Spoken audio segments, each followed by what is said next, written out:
నమస్కారం. దూరదర్శన్ వార్తలకి స్వాగతం. నేను కావ్య. ముందుగా వార్తల్లోని ముఖ్యాంశాలు.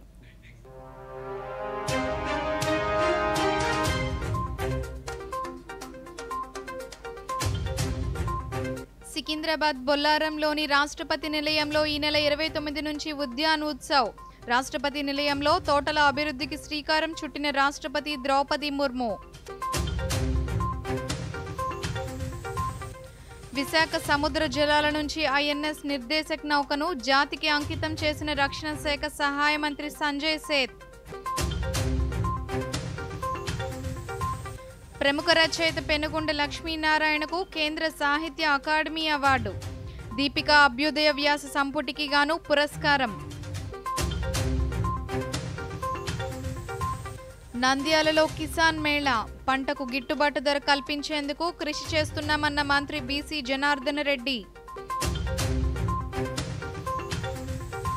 జల్ జీవన్ మిషన్ అమలుపై విజయవాడలో రాష్ట్ర స్థాయి వర్క్షాప్.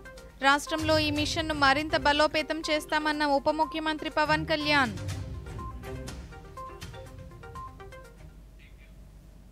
ఇక వివరాలు చూద్దాం. సికింద్రాబాద్ బొల్లారంలోని రాష్ట్రపతి నిలయంలో తోటలు పచ్చదనం అభివృద్ధి కార్యక్రమానికి రాష్ట్రపతి ద్రౌపది ముర్ము ఈరోజు శ్రీకారం చుట్టారు. ఈ నెల 29 నుంచి 15 రోజుల పాటు ఉద్యాన ఉత్సవ్ పేరుతో ఉద్యానోత్సవం జరగనుంది. వ్యవసాయ రైతు సంక్షేమ విభాగం, హైదరాబాద్లోని జాతీయ వ్యవసాయ విస్తరణ నిర్వహణ సంస్థ, భారత వ్యవసాయ పరిశోధన మండలి సహకారంతో ఉద్యాన్ ఉత్సవ్ నిర్వహిస్తున్నారు.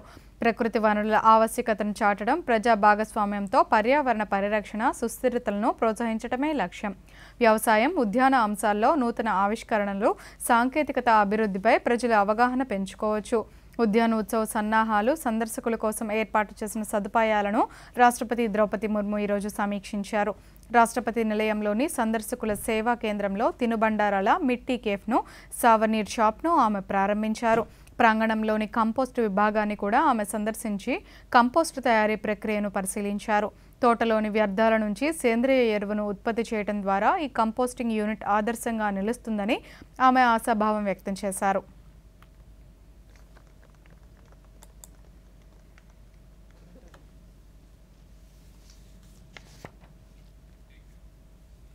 నౌకాదళం హైడ్రోగ్రాఫిక్ సర్వేల కోసం ఉద్దేశించిన ఐఎన్ఎస్ నిర్దేశక్ నౌకను కేంద్ర రక్షణ శాఖ సహాయ మంత్రి సంజయ్ సేత్ జాతికి అంకితం చేశారు.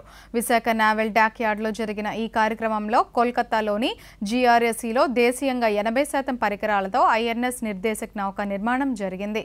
110 మీటర్ల పొడవు, 3800 టన్నుల బరువైన ఈ నౌకను 2 ఇంజిన్లతో రూపొందించారు. అత్యాధునిక హైడ్రోగ్రాఫిక్, ఓషనోగ్రాఫిక్ సర్వే పరికరాలతో ఈ నిర్దేశక్ను తీర్చిదిద్దారు. హైడ్రోగ్రాఫిక్ సర్వేలకు సంబంధించిన రెండో నౌక ఇదే కావటం విశేషం. గతంలో 32 ఏళ్ల పాటు భారత నౌకాదళంలో సేవలందించి 2014లో వీడ్కోలు తీసుకున్న నిర్దేశక్ స్థానంలో ఈ కొత్త నౌక రూపుదిద్దుకుంది. 25 రోజుల పాటు నిరంతరాయంగా 18 నాట్ల గరిష్ట వేగంతో ప్రయాణించడం ఈ నౌక ప్రత్యేకత. హిందూ మహాసముద్ర పరిసర ప్రాంతాల్లో భారత్ అత్యంత వ్యూహాత్మకంగా వ్యవహరించడం కోసం హైడ్రోగ్రాఫిక్ సర్వేలను నిర్దేశక్ నౌక చేపడుతుంది. నౌకాదళంలో ఐఎన్ఎస్ సందాయక్ తర్వాత ఈ నిర్దేశక్ నౌక హైడ్రోగ్రాఫిక్ సర్వే సమాచారం కోసం వినియోగంలోకి రానుంది. ఈ కార్యక్రమంలో తూర్పు నావికాదళ వైస్ అడ్మిరల్ పెందాకర్, నావికాదళ అధికారులు పాల్గొన్నారు. కేంద్ర రక్షణ శాఖ సహాయ మంత్రి నౌకను జాతికే అంకితం చేసిన అనంతరం వారికి వైస్ అడ్మిరల్ దంపతులు జ్ఞాపికను అందజేశారు.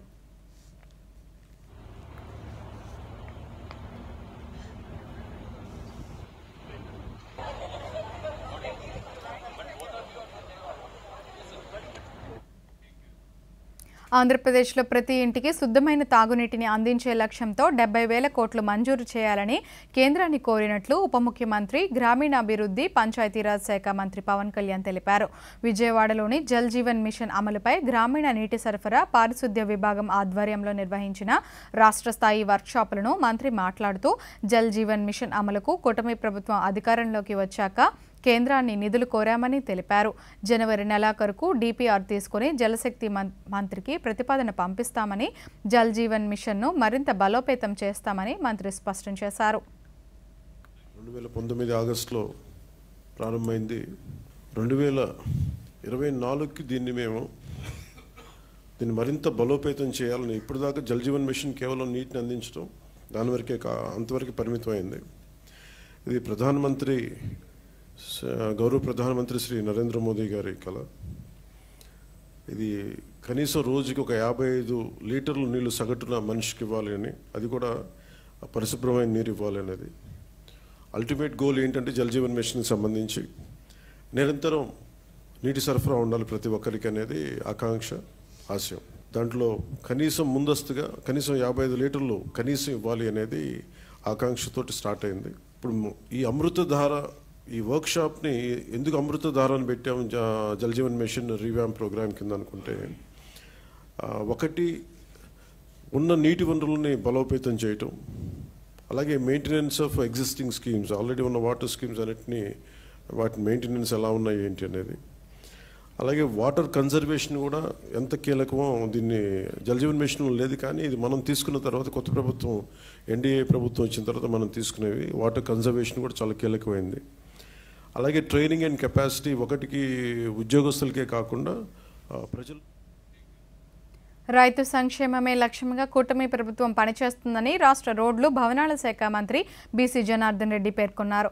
నంద్యాలలో ఏర్పాటు చేసిన కిసాన్ మేళాలో న్యాయ మైనారిటీ శాఖ మంత్రి ఫరూక్తో కలిసి మంత్రి జనార్దన్ రెడ్డి పాల్గొని మాట్లాడుతూ పంటకు గిట్టుబాటు ధర కల్పించి రైతులకు ఆదాయాన్ని చేకూర్చే చిత్తశుద్ధితో ఉన్నామన్నారు.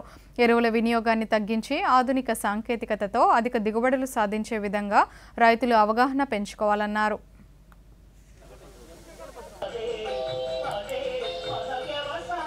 ఆధునిక వ్యవసాయ పద్ధతులకు అవగాహన చేసుకోవాల్సి ఉంటుంది. అదేవిధంగా కిసాన్ మేళలో ప్రధానంగా ఆధునిక వ్యవసాయ యాజమాన్య పద్ధతులు, అధిక దిగుబడినిచ్చే నూతన విత్తనాలు, పంటల సాగులో ఉపయోగించే యంత్రాలు మరియు ఆధునిక సాంకేతిక పరిజ్ఞానం గురించి ఇక్కడ అన్ని కూడా తెలియజేస్తా ఉన్నారు. అక్కడ స్టాల్స్ లో ఏదైతే మాకు చూపించారు, మన శనగ పంట గురించి, కూరల గురించి, అదేవిధంగా మొక్కజొన్న గురించి, పొద్దుతిరుగుడు పూల గురించి, అదేవిధంగా ఇంకా పచ్చజొన్నలు, తెల్లజొన్నలు, వీటన్నిటి కూడా చూసాము. గతంలో మనం చూసే వాళ్ళము పచ్చజొన్న అంటే లాంటి రాయచూరు జొన్న అనేవాళ్ళు. ఆ జొన్నల కోసం కూడా మనం రాయచూరుకి వెళ్ళి ఎవరికైనా ముఖ్యంగా అయితే తెల్లజొన్నలు తినాలంటే ఒక స్టేటస్ కింద ఉండేది. ఇప్పుడు మళ్ళీ పచ్చజొన్నలకి వచ్చినాము, ఎందుకంటే ఆరోగ్యం బాగుంటుంది. పచ్చజొన్నల కంటే పచ్చజొన్నలే బాగుంటాయి తెల్లజొన్నల కంటే. కాబట్టి ఈ యొక్క అన్ని కూడా తెలిసిన రైతులు కాబట్టి ఈ యొక్క సాంకేతికత కానీ ఈ యొక్క విత్తనాలను కానీ మీరందరూ కూడా ఉపయోగించుకోవాలి. రాజకీయ పార్టీల్లో కార్యకర్తల కృషి ఎనలేనిదని రాష్ట్ర వ్యవసాయ శాఖ మంత్రి కింజరాపు అచ్చెన్నాయుడు పేర్కొన్నారు. డాక్టర్ బిఆర్ అంబేద్కర్ కోనసీమ జిల్లా అమలాపురంలో జరిగిన అర్బన్ డెవలప్మెంట్ అథారిటీ చైర్మన్ ప్రమాణ స్వీకారోత్సవంలో మరో మంత్రి వాసంశెట్టి సుభాష్తో కలిసి పాల్గొన్నారు. అథారిటీ చైర్మన్గా నియమితులైన అల్లాడ స్వామినాయుడును అభినందించారు.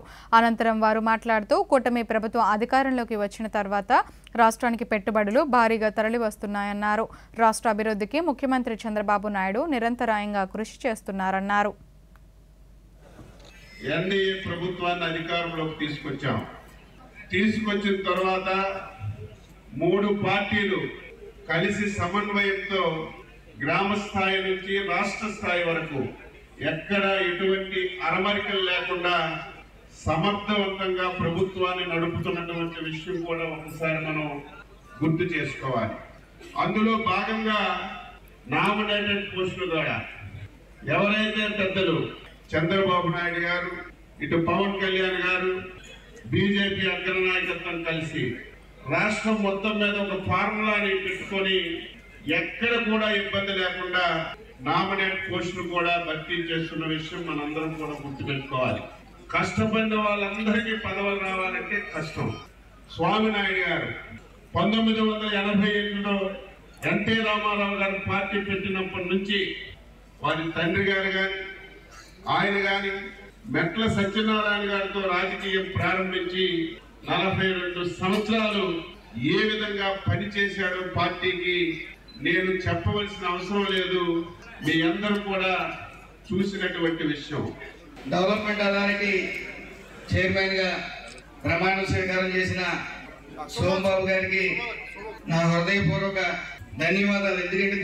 ఎందుకు తెలియజేస్తా ఉన్నానంటే ఈ యొక్క అముడా చైర్మన్ అనేది చాలా కీలకమైన బాధ్యత తీసుకున్నారు. ఆయనతో నాకు చాలా బాగుంది. ఎందుకంటే స్థానికంగా ఇక్కడ అమలాపురంలో గవర్నమెంట్ సైట్లను ఆనుకుని బిల్డింగ్లు కట్టారు. గవర్నమెంట్ సైట్లలో చొచ్చుకుని వెళ్ళి ప్రధానంగా ఉన్న ఏరియాల్లో అంటే ముఖ్యమైన ఏరియాల్లో కొన్ని బిల్డింగ్లు ప్రభుత్వ సైట్లని కబ్జా చేసి మరీ కట్టారు. వాటి విషయంలో త్వరలో కీలక నిర్ణయం తీసుకోవాల్సి ఉంది. విద్యార్థులు తమ ప్రతిభను మెరుగుపరుచుకునే లక్ష్యంతో రాష్ట్ర ప్రభుత్వం బీసీ స్టడీ సర్కిల్ను ప్రారంభిస్తున్నట్లు రాష్ట్ర బీసీ సంక్షేమ శాఖ మంత్రి సవిత పేర్కొన్నారు. వెనుకబడిన తరగతుల సంక్షేమ శాఖ ఆధ్వర్యంలో విజయవాడలో ఏర్పాటు చేసిన బీసీ స్టడీ సర్కిల్ను ఎమ్మెల్యేలు శ్రీనివాసరావు, కృష్ణప్రసాద్తో కలిసి ఆమె ప్రారంభించారు. ఈ సందర్భంగా వారు మాట్లాడుతూ రాష్ట్రంలోని యువతకు ఉపాధి కల్పనే ధ్యేయంగా ఈ శిక్షణా కేంద్రాలను ఏర్పాటు చేయడం జరిగిందన్నారు. సివిల్ సర్వీసెస్ వంటి అధిక ఖర్చుతో కూడిన కోర్సులను వెనుకబడి తరగతులకు అందాలనే లక్ష్యంతో రాష్ట్ర ప్రభుత్వం పనిచేస్తోందన్నారు. రామారావు గారు పార్టీ పెట్టి బడుగు బలహీన వర్గాలు అన్ని రంగాల్లోనూ ఉండాలి, అందులో మహిళా పక్షపాతాన్ని కూడా చెప్పాలి. ఆనాటికే మహిళలు కూడా విద్యావంతులు కావాలి, మహిళలకు కూడా యూనివర్సిటీలు తెచ్చిన ఘనత అన్న నందమూరికి తారక రామారావు గారు. తన ఇంటి నుంచే మహిళలకు కూడా ఆస్తిలో వాటా ఉండాలి, వాళ్లకు కూడా హక్కులు కావాలని తన ఇంటి నుంచే వాటా పంచిన గొప్ప వ్యక్తి మన అన్న నందమూరి తారక రామారావు గారు అని కూడా తెలియజేస్తున్నాం. మన 82లో పార్టీ పెట్టక ముందు ఎంతమంది ఐఏఎస్లు ఉన్నారు, ఎంతమంది ఐపీఎస్లు ఉన్నారు, బడుగు బడిగిన వర్గాలు ఒక్కసారి ఆలోచించండి. విద్య అనే నాంది పలికి విద్య అనే విత్తనాన్ని పెట్టిన గొప్ప వ్యక్తి అన్న నందమూరి తారక రామారావు గారు. ఈ రోజు తెలుగు రాష్ట్రాల్లో రాజకీయ నాయకులు కావచ్చు, ఉద్యోగస్తులు కావచ్చు, ఐఏఎస్లు కావచ్చు, ఐపీఎస్లు కావచ్చు, 82 తర్వాతే ఎక్కువగా వచ్చారా లేదా అన్న విషయాన్ని మీరు ఒక్కసారి ఆలోచించండి. అదే స్ఫూర్తితోనే మన విజనరీ లీడర్, టెక్నాలజీ అంటానే, పరిశ్రమలు అంటానే, రైతన్నలు అంటానే, విద్యా వ్యవస్థ అంటానే, మహిళలు అంటానే కనిపించే వ్యక్తి మన విజనరీ లీడర్ మాన్యశ్రీ ముఖ్యమంత్రి చంద్రబాబు నాయుడు గారని సభాముఖంగా మీకు తెలియజేస్తున్నాం. ఈరోజు తెలుగు రాష్ట్రాల్లో తెలుగు రాష్ట్రాన్ని భారతదేశంలోనే ఖ్యాతి తెచ్చిన గనులు ఎవరంటే అన్న నందమూరి తారక రామారావు గారు మన ముఖ్యమంత్రి. ఆపదలో ఉన్నవారికి ఎన్సీసీ ఉత్తమమైన సేవలు అందిస్తుందని, వీరి సేవలు అభినందనీయమని రాష్ట్ర క్రీడా శాఖ మంత్రి మండిపల్లి రాంప్రసాద్ రెడ్డి అన్నారు. తిరుపతి వెటర్నరీ యూనివర్సిటీలో ఏర్పాటు చేసిన ఎన్సీసీ విద్యార్థుల రక్తదాన శిబిరాన్ని మంత్రి ప్రారంభించి మాట్లాడుతూ కొన్ని నెలల ముందు విజయవాడలో వరదలు సంభవించినప్పుడు ప్రజలను సురక్షిత ప్రాంతాలకు తరలించడంలో ఎన్సీసీ ఎంతో కృషి చేసిందన్నారు. సమాజ శ్రేయస్సే లక్ష్యంగా ఈ కేడర్ సేవలను అందిస్తోందన్నారు. ఎంతో ఆహ్లాదకరమైన వాతావరణంలో ఈ కార్యక్రమం జరిగింది. ముఖ్యంగా ఎన్సీసీ అంటే అందరికి గుర్తొచ్చేది డిసిప్లిన్. మన భారతదేశంలో త్రివిధ దళాలు ఎలాగున్నాయో ఆర్మీ, నేవీ, డిఫెన్స్, ఆ తర్వాత ఎవరైతే విద్యార్థులు ఉంటారో వాళ్ళ దైనందిక జీవితంలో ఎన్సీసీ అనేది ఒక ముఖ్య భూమికగా ఉంది. ముఖ్యంగా మన పిల్లలు ఎవరైతే ఎన్సీసీలో క్యాడెట్లుగా ఉంటారో వాళ్ళ జీవితంలో వచ్చే పెను మార్పుల గురించి మన అందరం చూస్తున్నాం. ఈరోజు ఎన్నో విద్యలు అభ్యసించి ఎన్నో రంగాల్లో నెంబర్ 1 స్థానంలో ఉన్న విద్యార్థులు రాబోయే కాలంలో కూడా ప్రైవేట్ పాఠశాలలో చదివే వాళ్ళు అయితేనేం, గవర్నమెంట్ పాఠశాలల్లో చదివే వాళ్ళు అయితేనేం ఎన్సీసీని ఒక ఎయిమ్గా పెట్టుకోవాలా. ఈరోజు కూడా రాష్ట్ర ప్రభుత్వం అయితేనే, కేంద్ర ప్రభుత్వం అయితేనేం ఎన్సీసీకి ఒక గౌరవం ఇస్తూ కోటాను కూడా ఇవ్వడం జరిగింది. కాబట్టి మెడిసిన్ సీట్లలో అయితేనేం, ఇంజనీరింగ్, ఐఐటి, అలాగే ఉద్యోగ అవకాశాల్లో కూడా ఎన్సీసీకి ఒక కీలక పాత్ర ఉంది. ఆ ఎన్సీసీలో క్యాడెట్లు అయ్యి అక్కడ నైపుణ్యం పొందిన వారికి ఉద్యోగ అవకాశాలు కూడా ఇస్తున్నాం. కాబట్టి ఈ రాష్ట్ర ప్రభుత్వం, కేంద్ర ప్రభుత్వం ఏ అయితే అవకాశాలు కల్పిస్తుందో దానికి విద్యార్థులు అవకాశాన్ని సద్వినియోగం చేసుకోవచ్చు. ప్రముఖ రచయిత పెనుగొండ లక్ష్మీనారాయణకు కేంద్ర సాహిత్య అకాడమీ అవార్డు దక్కింది. దీపిక అభ్యుదయ వ్యాస సంపుటికి గాను కేంద్ర సాహిత్య అకాడమీ అవార్డు వరించింది. పెనుగొండ లక్ష్మీనారాయణ గుంటూరులో న్యాయవాదిగా పనిచేస్తున్నారు. 1972 నుంచి అభ్యుదయ రచయితల సంఘం కార్యకర్తగా జిల్లా, రాష్ట్ర, జాతీయ స్థాయిల్లో పలు బాధ్యతలు నిర్వహించి 2023లో జాతీయ అధ్యక్షుడిగా ఎన్నికైన తొలి తెలుగు సాహితీవేత్తగా గుర్తింపు పొందారు. 1972లో సమిద అనే కవితతో తన సాహితీ ప్రస్థానాన్ని ప్రారంభించారు. దేశవ్యాప్తంగా 21 భాషలకు గాను కేంద్ర సాహిత్య అకాడమీ పురస్కారాలను ఈరోజు కేంద్ర సాహిత్య అకాడమీ ప్రకటించింది. విజేతలకు వచ్చే ఏడాది మార్చి 8న ఢిల్లీలో పురస్కారాలను ప్రదానం చేయనున్నారు. ఈ అవార్డు కింద ₹1,00,000 నగదుతో పాటు శాలువాతో సన్మానిస్తారు. తెలుగు భాషకు సంబంధించి professor Rachapalem Chandrasekhar Reddy, K Srinivas, JS Murthy జ్యూరీలుగా వ్యవహరించారు. తెలుగు నుంచి మొత్తం 14 పుస్తకాలను జ్యూరీ సిఫార్సు చేయగా పెనుకొండ లక్ష్మీనారాయణ రచించిన దీపిక అభ్యుదయ సాహిత్య వ్యాస సంపుటి అవార్డుకు ఎంపికైంది.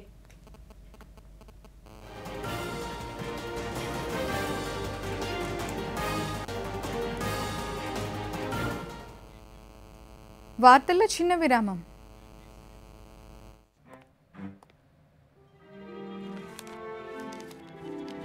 ఇంత త్వరగా డబ్బు డబుల్? ఓ, డబ్బు పెడతారా? అయితే అనుభవిస్తారు. ఇలాంటి ఆశ పెట్టే స్కీమ్స్ లో డబ్బు పెట్టడం అంటే మోసాన్ని ఆహ్వానించడం. కాబట్టి ముందు చేయండి దర్యాప్తు, తరువాతే పెట్టండి డబ్బు. లేకపోతే మీ సొమ్మవుతుంది. ఆర్బీఐ అంటుంది, విషయాలు తెలుసుకోండి, జాగరూకంగా ఉండండి. Back to news. సికింద్రాబాద్లోని ప్రతిష్టాత్మక college of defence management CDM సంస్థకు ఎల్లుండు రాష్ట్రపతి ద్రౌపది ముర్ము ప్రతిష్టాత్మక రాష్ట్రపతి కలర్స్ను ప్రదానం చేస్తారని కళాశాల commandant manager general Harsh Chibber తెలిపారు. ఈరోజు ఆయన మీడియాతో మాట్లాడుతూ 1970వ దశకంలో ఏర్పాటైన సిడిఎం ప్రస్తుతం జాతీయ అంతర్జాతీయ సంస్థలతో కలిసి పనిచేస్తూ రక్షణ దళాల ఉన్నత అధికారులకు వ్యూహాత్మక మేనేజ్మెంట్లో నైపుణ్యాలను అందిస్తుందని తెలిపారు. త్రివిధ దళాల సీనియర్ సైనిక అధికారులకు యుద్ధ కార్యకలాపాల్లోనే కాకుండా ఆధునిక యుద్ధ రీతులు, వ్యూహాత్మక ప్రణాళిక, మేనేజ్మెంట్ వ్యవహారాల్లో నైపుణ్యాలను అందిస్తూ ఉన్నత శ్రేణి సంస్థగా ఎదిగిందన్నారు. It comes with a lot of humility, lot of gratitude to our forebears who actually worked hard to make us reach at this stage where today a very prestigious center of excellence in defense management, not only in India but in the entire Asian subcontinent. We take a lot of pride in our legacy. It also gives us a lot of confidence that we will be able to prepare our leaders for meeting the future strategic challenges to our national security. So this was an initiative we did in collaboration with IIT Hyderabad. This was an acclimatization boot camp for defense sector. So in which about 16 startups which are located close to Hyderabad participated. We provided them mentors with various domain expertise to tell them what is the gap in the defense technology which defense forces are looking to bridge, and also to mentor them and guide them the solutions which will withstand the operational realities. So this has given us good dividends. Some startups have reached the maturity where they are ready to. రానున్న రోజుల్లో ప్రయాణికుల సౌకర్యార్థం electric బస్సులను తీసుకురావాలని యోచిస్తున్నట్లు APSRTC chairman Konakala Narayana Rao తెలిపారు. మచిలీపట్నంలో ఈరోజు ఆయన మీడియాతో మాట్లాడుతూ ఎలక్ట్రిక్ బస్సుల వల్ల ప్రయాణికులకు సౌకర్యవంతంగా ఉండటంతో పాటు సంస్థకు నిర్వాహక భారం తగ్గుతుందన్నారు. పర్యావరణ కాలుష్యాన్ని నివారించవచ్చన్నారు. ఆర్టీసీ ఉద్యోగులకు నైట్ అవుట్ అలవన్సులు కూడా మంజూరు చేసినట్లు తెలిపారు. సుమారుగా 11,000 బస్సులు ఉన్నాయి. ఒక 10,000 బస్సులు సొంత బస్సులు ఉన్నాయి. ఒక 2,000 బస్సులు హైర్ బస్సులు ఉన్నాయి. ఈ బస్సుల వల్ల ఆర్టీసీకి మెయింటెనెన్స్ కానీ లేకపోతే మైలేజ్కి అయ్యే ఖర్చు కానీ చాలా ఎక్కువ అవుతుంది. ఆర్టీసీ లాభాల్లోకి రావాలి అంటే వాతావరణ కాలుష్యం లేని ప్రయాణికులకు సౌకర్యవంతమైన ఎలక్ట్రికల్ బస్సులు వస్తే దానికి కేంద్ర ప్రభుత్వం ప్రోత్సాహం కూడా ఉంది. వాళ్ళు సబ్సిడీ కూడా ఇస్తున్నారు. అన్ని బస్సుల స్థానంలో ఎలక్ట్రిక్ బస్సులు తేవాలనేదే నారా చంద్రబాబు నాయుడు గారి యొక్క ఉద్దేశం. నారా చంద్రబాబు నాయుడు గారు ముందు నుంచి కూడా చెప్తా ఉన్నారు. ఇవాళ ఆర్టీసీ కార్మికుల కోసం డిఏ అలవెన్స్ చంద్రబాబు నాయుడు గారు శాంక్షన్ చేయడం జరిగింది. నైట్ హాల్డ్కి వెళ్ళే డ్రైవర్లకి, కండక్టర్లకి కూడా ఇది వరకు వాళ్ళకి ఎక్స్ట్రా పేమెంట్ ఇచ్చేవాళ్ళు కాదు. ఇప్పుడు ఎక్స్ట్రా పేమెంట్ ఇచ్చేలాగా చంద్రబాబు నాయుడు గారు ఉత్తర్వులు జారీ చేయడం జరిగింది. ఆర్టీసీ కార్మికుల శ్రేయస్సు కోసం, ఆర్టీసీ ప్రయాణికుల శ్రేయస్సు కోసం చంద్రబాబు నాయుడు గారు నిత్యం దాని గురించి ఆలోచిస్తూనే ఉన్నారు. ఎరువుల సరఫరా, రైతులకు విక్రయించే అంశంలో అవకతవకలపై రాష్ట్ర ప్రభుత్వం ప్రత్యేక దృష్టి సారించింది. వ్యాపారులు ఎరువుల కృత్రిమ కొరత సృష్టించే అవకాశం ఉండటంతో బాపట్ల జిల్లా వ్యవసాయ శాఖ ప్రత్యేక చర్యలు చేపట్టింది. వ్యవసాయ కమిషనరేట్ నుంచి ప్రత్యేక బృందాలను ఏర్పాటు చేసి ఎరువుల దుకాణాల్లో తనిఖీలను నిర్వహిస్తోంది.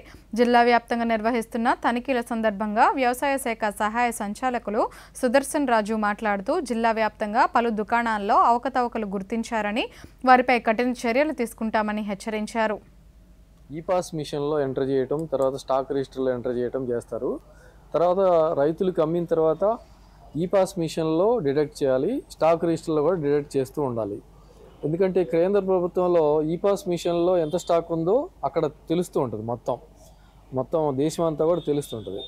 ఇప్పుడు మనకి ఎరువులు కావాలంటే ఇక్కడ ఎరువులు అయిపోయినాయి అని చెప్పేసి మనం రిపోర్ట్ ఇస్తే ఈ పాస్ మిషన్లో ఎంటర్ చేయలేదనుకోండి, కొన్ని చోట్ల ఏంటంటే, అన్ని చోట్ల కాదు, కొన్ని చోట్ల అమ్ముతున్నారు కానీ ఈ పాస్ మిషన్లు ఎంటర్ చేయటం మర్చిపోవటం లేకపోతే ఏదో ఆలస్యం చేయటం జరుగుతుంది. దానివల్ల కేంద్ర ప్రభుత్వంలో మన దగ్గర ఎరువులు ఉన్నట్టుగా చూపిస్తుంది. అందువల్ల అది క్లియర్ చేయడం కోసం మా టీమ్స్ వేశారు. క్లియర్ చేపిస్తున్నాము అన్ని చోట్ల. ఇంకా ఎవరైనా ఎక్కువ తేడాలు ఉన్నట్టయితే వాళ్ళ మీద చర్యలు కూడా తీసుకోవడం జరుగుద్ది. ఇప్పుడు దాకా బాపట్ల మండలంలో కొన్ని చూసాము, చీరాల మండలం ఈపురపాలెంలో చూసాము, బీవీపాలెంలో చూసాము. వ్యత్యాసాలు ఉన్నాయి. వాళ్ళందరికీ కూడా వార్నింగ్ ఇవ్వడం జరిగింది. ఈ 1-2 రోజుల్లో క్లియర్ చేస్తూ ఉన్నారు. మళ్ళీ కూడా డేటా కనిపిస్తుంది మనకి. చేయకపోతే తప్పనిసరిగా వాళ్ళ మీద లైసెన్సులు సస్పెండ్ చేయటం, రద్దు చేయటం ఇట్లాంటి చర్యలు కూడా తీసుకుంటాం. రాజ్యసభ చైర్మన్ ఉపరాష్ట్రపతి జగదీప్ ధన్కర్ పార్లమెంట్ హౌస్లోని తన ఛాంబర్లో వివిధ రాజకీయ పార్టీలకు చెందిన పార్లమెంట్ సభ్యులతో భేటీ అయ్యారు. అన్ని రాజకీయ పార్టీల ఎంపీలు, కేంద్ర మంత్రులతో చైర్మన్ కాసేపు సంభాషించారు. చైర్మన్లతో భేటీ అయిన వారిలో కేంద్ర మంత్రులు అశ్విని వైష్ణవ్, కిరణ్ రిజిజు, జయంత్ చౌదరితో పాటు పలువురు పార్లమెంట్ సభ్యులు ఉన్నారు.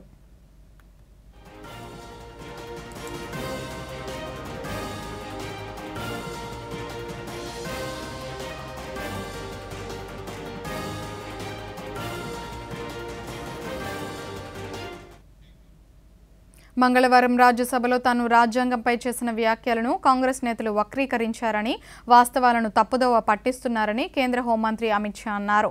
పార్లమెంట్ సమావేశాల్లో ప్రజా ఆమోదయోగ్యమైన అంశాలపై చర్చలు జరపాలని, రాజకీయ లబ్ధి కోసం చర్చలు జరగకుండా అడ్డుపడటం సరికాదన్నారు. మంగళవారం రాజ్యసభలో రాజ్యాంగ సవరణలు, రాజ్యాంగంపై ఆయన అనుచిత వ్యాఖ్యలు చేశారంటూ ఈరోజు ఉభయ సభల్లో ప్రతిపక్షాలు ఆందోళనకు దిగాయి. దీనిపై ఆయన కొత్త ఢిల్లీలో మీడియాతో మాట్లాడుతూ 75 సంవత్సరాలుగా రాజ్యాంగాన్ని తమ అవసరాలకు వినియోగించుకుంటూ కాంగ్రెస్ పార్టీ పాలన చేసిందన్నారు. తన వ్యాఖ్యలపై నిన్నటి నుంచి కాంగ్రెస్ పార్టీ అనవసర రాద్ధాంతం చేస్తుందని మంత్రి వివరించారు. सत्य को असत्य के कपड़े पहनाकर समाज में भ्रांति फैलाने का एक कुत्सित प्रयास किया है। पहले उन्होंने नरेंद्र मोदी जी के भी एडिटेड बयानों को सार्वजनिक किया। चुनाव जब चल रहा था मेरे बयान को एआई का उपयोग कर एडिट किया गया और पूरे देश में इसको प्रसारित करने का घृणित काम किया गया और आज अंबेडकर जी के लिए मेरी बात को तोड़ मरोड़ कर वो पेश कर रहे हैं। मैं स्पष्टता के साथ कहना चाहता हूं, मीडिया को विनती भी करना चाहता हूं कि मेरा पूरा बयान जनता के सामने रखिए। मैं वो पार्टी से आता हूं जो पार्टी कभी अंबेडकर जी का अपमान नहीं कर सकती। पहले जनसंघ और फिर भारतीय जनता पार्टी ने हमेशा अंबेडकर जी के सिद्धांतों के आधार पर चलने का प्रयास किया है। जब जब भारतीय जनता पार्टी शासन में रही अंबेडकर जी के सिद्धांतों का हमने प्रसार किया है। आरक्षण को और मजबूत करने का काम भारतीय जनता पार्टी ने किया है। పార్లమెంట్ శీతాకాల సమావేశాల్లో ఈరోజు రాజ్యసభలో అధికార విపక్ష సభ్యుల మధ్య తీవ్ర వాగ్వాదం చోటు చేసుకుంది. రాజ్యాంగంపై చర్చ సందర్భంగా కేంద్ర హోంమంత్రి అమిత్ షా లోక్సభలో చేసిన వ్యాఖ్యలను కాంగ్రెస్ పార్టీ సభ్యులు తప్పుపట్టారు. ఈ సందర్భంగా పార్లమెంటరీ వ్యవహారాల మంత్రి కిరణ్ రిజిజు మాట్లాడుతూ లోక్సభలో ప్రసంగించిన కేంద్ర హోంమంత్రి అమిత్ షా అంబేద్కర్ను ఎక్కడా అవమానించలేదని, అత్యంత గౌరవ భావాన్ని ప్రదర్శించారని తెలిపారు. వాస్తవానికి కాంగ్రెస్ పార్టీనే అంబేద్కర్ను తీవ్రంగా అవమానించిందని, ఆయన జీవించి ఉన్న రోజుల్లో అనేక అవమానాలకు గురి చేసిందని విమర్శించారు. దేశానికి సేవ చేసిన అంబేద్కర్కు కనీసం భారతరత్న పురస్కారం ఇవ్వాలన్న స్పృహ కూడా కాంగ్రెస్ పార్టీ నేతలకు రాలేదన్నారు. 1952లో జరిగిన ఎన్నికల్లో కుట్ర చేసి మరీ అంబేద్కర్ని ఓడించారని దుయ్యబట్టారు.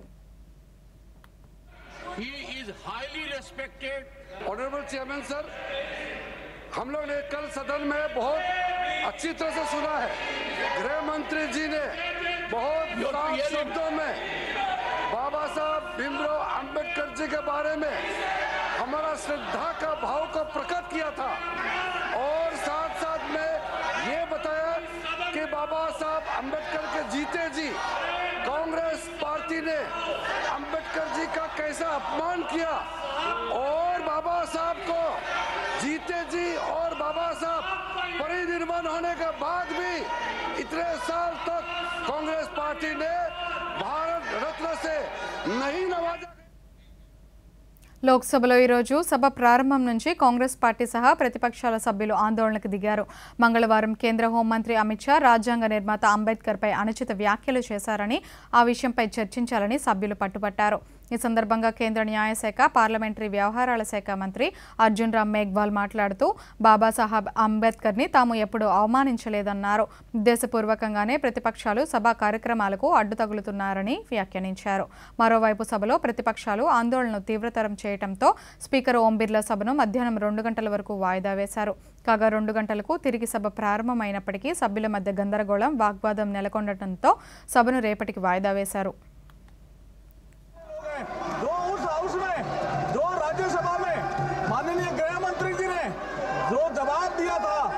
संविधान की 75 साल की यात्रा पर उस हवस की बात और अब ये बाबा साहब के चित्र लेकर के आ रहे हैं और ये बाबा साहब का अपमान करने वाली पार्टी आज मजबूर हुई है, क्योंकि नरेंद्र मोदी जी ने बाबा साहब के 5 तीर्थ स्थान बनाए हैं। बाबा साहब का नाम स्वर्ण अक्षरों में लिखा जाने लगा है, लोग बाबा साहब का नाम लेने लगे हैं, तो मजबूरी में ये बाबा साहब का नाम ले रहे हैं। इनका कोई सम्मान नहीं है, बाबा साहब के प्रति कोई सम्मान नहीं है। बाबा साहब को 2 बार चुनाव हराने वाली पार्टी आज ये ढोंग कर रही है और ये बाबा साहब का नाम मजबूरी में ले रही है। ये संसद में आने नहीं दिया, फोटो लेकर आ रहे हैं। ये बाबा साहब को संसद में आने नहीं दिया और अब ये ढोंग कर रही है ये पार्टी। జాతీయ నూతన విద్యా విధానం 2020లో ప్రాంతీయ భాషలకు పెద్దపీట వేసినట్లు కేంద్ర బొగ్గు గనుల శాఖ మంత్రి జి కిషన్ రెడ్డి తెలిపారు. ఈరోజు కొత్త ఢిల్లీలో ఆయన మీడియాతో మాట్లాడుతూ జాతీయ నూతన విద్యా విధానం ప్రకారం ప్రాంతీయ భాష సహా 3 భాషలకు వెసులుబాటు కల్పించినట్లు తెలిపారు. తద్వారా గ్రామీణ, పట్టణ ప్రాంతాలలో నివసించే పేదలు, సామాన్య ప్రజలు సులభంగా ఉన్నత విద్యను అభ్యసించేందుకు, ఉపాధి అవకాశాలు అందిపుచ్చుకునేందుకు అవకాశం ఏర్పడుతుందని పేర్కొన్నారు. మన భాషే మన దేశంలోని ఇతర ప్రాంతాలతో మనల్ని అనుసంధానం చేస్తుందని మంత్రి తెలిపారు. అదేవిధంగా రాజ్యాంగంలో పేర్కొన్న భాషలకు కూడా కేంద్ర ప్రభుత్వం ప్రాధాన్యత ఇస్తున్నట్లు చెప్పారు. 3 लैंग्वेजेस फार्मूला को, उस सिस्टम को और फ्लेक्सिबिलिटी लाने के लिए प्रयास किया है। यानी अभी 3 भाषाओं से कम 2 भारत की स्थानीय भाषा, मूल भाषा भी हो इस एजुकेशन पॉलिसी 2020 में, और रीजनल लैंग्वेजेस को जोड़ दिया गया। इससे गांव में रहने वाले गरीब, सामान्य सभी लोगों को एजुकेशन में, एम्प्लॉयमेंट में रीजनल लैंग्वेजेस को बढ़ावा देने के लिए भारत सरकार न्यू एजुकेशन पॉलिसी में एक महत्वपूर्ण कदम उठाए गए। हमारा भाषाएं हमारा भारत को जोड़ने का काम करते हैं। भारतीय जनता पार्टी ने हमेशा यह सुनिश्चित करने के लिए ప్రధానమంత్రి నరేంద్ర మోదీ తన మనసులోని భావాలను దేశ ప్రజలతో పంచుకునే మన్ కీ బాత్ కార్యక్రమం 117వ సంచిక ఈ నెల 29వ తేదీ ఉదయం ఆదివారం 11 గంటలకు ప్రసారం అవుతుంది. ప్రజలు తమ అభిప్రాయాలను నమో యాప్ ద్వారా కానీ, స్వర సందేశాలను అయితే 1800117800 నెంబర్కు ఈ నెల 27వ తేదీలోగా పంపవచ్చు. అలాగే www.mygov.in వెబ్సైట్ ద్వారా కానీ 1922 నెంబర్కు మిస్డ్ కాల్ ఇవ్వటం ద్వారా తిరిగి మన మొబైల్కి వచ్చే సంక్షిప్త సందేశంలోని లింక్ ద్వారా కూడా అభిప్రాయాలను తెలియచేయవచ్చు. ఆకాశవాణి సమన్వయంతో దూరదర్శన్ ఛానళ్లు మన్ కీ బాత్ కార్యక్రమాన్ని ప్రసారం చేస్తాయి. ఈ కార్యక్రమ తెలుగు అనువాదం వెనువెంటనే దూరదర్శన్ సప్తగిరిలో ప్రసారం అవుతుంది.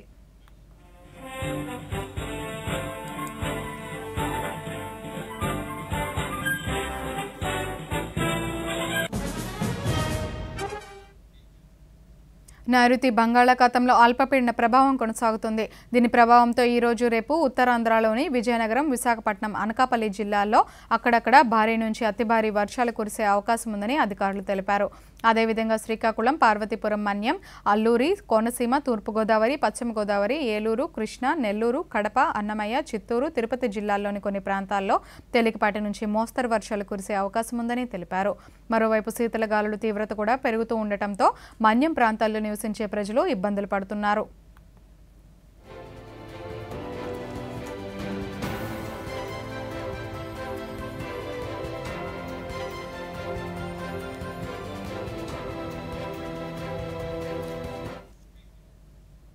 ఈ వార్తలు ఇంతటితో సమాప్తం. నమస్కారం.